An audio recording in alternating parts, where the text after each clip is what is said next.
সবুজে ঘেরা এক শান্ত বনে বাস করত একটি ছোট খরগোশ। তার নাম ছিল চঞ্চল। নামের মতোই সে ছিল খুব চঞ্চল আর দৌড়াতে ভালোবাসত।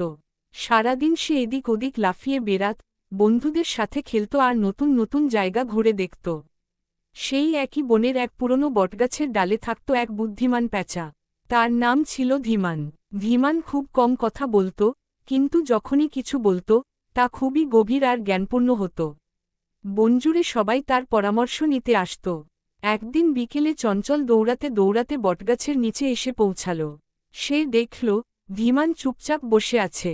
চঞ্চল একটু অবাক হয়ে বলল, তুমি সারাদিন এভাবে বসে থাকো কেন? এতে তো খুব বোরিং লাগে। ধীমান মৃদু হেসে বলল, সব সময় দৌড়ানো বা কাজ করাই সব নয়, কখনো কখনো থেমে চিন্তা করাও খুব দরকার। চঞ্চল হেসে বলল, চিন্তা করে কি হবে, আমি তো দৌড়েই সব কিছু পেয়ে যাই। ধীমান কিছু বলল না, শুধু মুচকি হেসে রইল। পরের দিন সকালে চঞ্চল আবার দৌড়াতে বের হল। সে এত দ্রুত দৌড়াচ্ছিল যে সামনে কি আছে তা খেয়ালই করছিল না। হঠাৎ সে একটি গভীর গর্তে পড়ে গেল। অনেক চেষ্টা করেও সে বের হতে পারছিল না। চঞ্চল ভয় পেয়ে চিৎকার করতে লাগল, বাঁচাও, কেউ আমাকে বাঁচাও। সন্ধ্যা হয়ে এলো। ধীমান প্যাঁচা আকাশে উড়ে যাচ্ছিল। সে চঞ্চলের ডাক শুনে নিচে তাকাল এবং গর্তের মধ্যে তাকে দেখতে পেল। ধীমান নিচে এসে বলল, চঞ্চল, তুমি ঠিক আছো?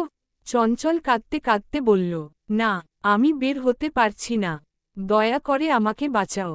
ধীমান একটু ভেবে বলল, তুমি কি মনে করো, যদি একটু ধীরে দৌড়াতে আর চারপাশটা খেয়াল করতে, তাহলে এই বিপদে পড়তে?